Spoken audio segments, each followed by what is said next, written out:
you just have such an abundant pool of knowledge and wisdom.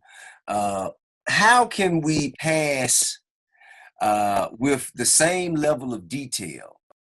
How can we pass the thoughtfulness to the next generation as they plan and galvanize their efforts and their networks? Like, what is your biggest advice to the next generation? You have to change education. But in order to do that, you have to re-educate the educators. And we're talking about retraining the police. We don't need to retrain the police. You train dogs and horses and members of the military to react in certain ways to certain stimuli.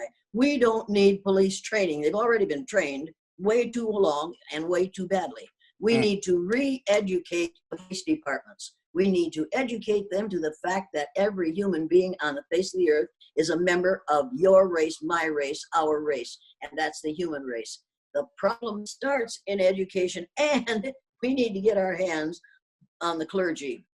And we need to be prepared to put up a Jesus that looked like Jesus instead of something that white folks can pay to. Until we change the way we preach and the way we teach, we will not reach all these children in the proper way. We can change our education. Wait, we can if we just do this. Yeah, if we would just do this. Okay. If we would just start using the Peters projection map, as the Boston schools have.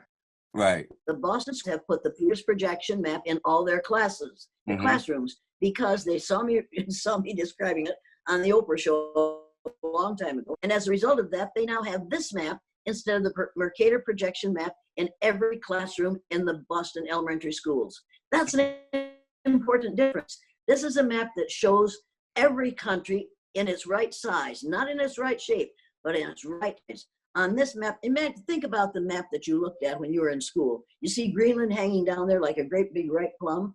Well, here's the size of Greenland. That's how big Greenland is. Mr. Trump wanted to buy Greenland. He thought it was a great big place. I don't think he wants it anymore. Look at that dinky little place. That won't even hold his ego.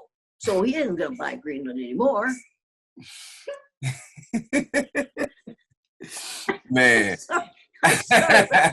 Once again, there are simple questions to extremely difficult problems.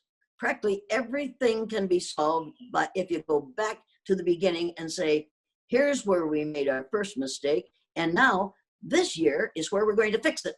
And we're going to fix it by saying there's only one race on the face of the earth. And you are not going to have people on the network saying, well, we have a lot of different racial groups out there. Every time I hear that this week and this month, every time they describe those protesters, they call them racially different. And I think, oh, mercy, I didn't know there were that many Martians in the United States. I don't mind that there's one in the White House, but I do mind that I think that we're all like that. Now he's not Martian. He's Neanderthal.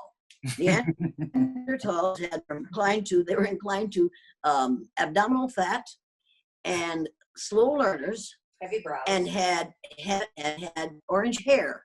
Now think about that one.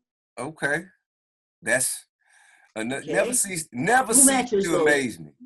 Never a dull moment in every conversation we've ever had.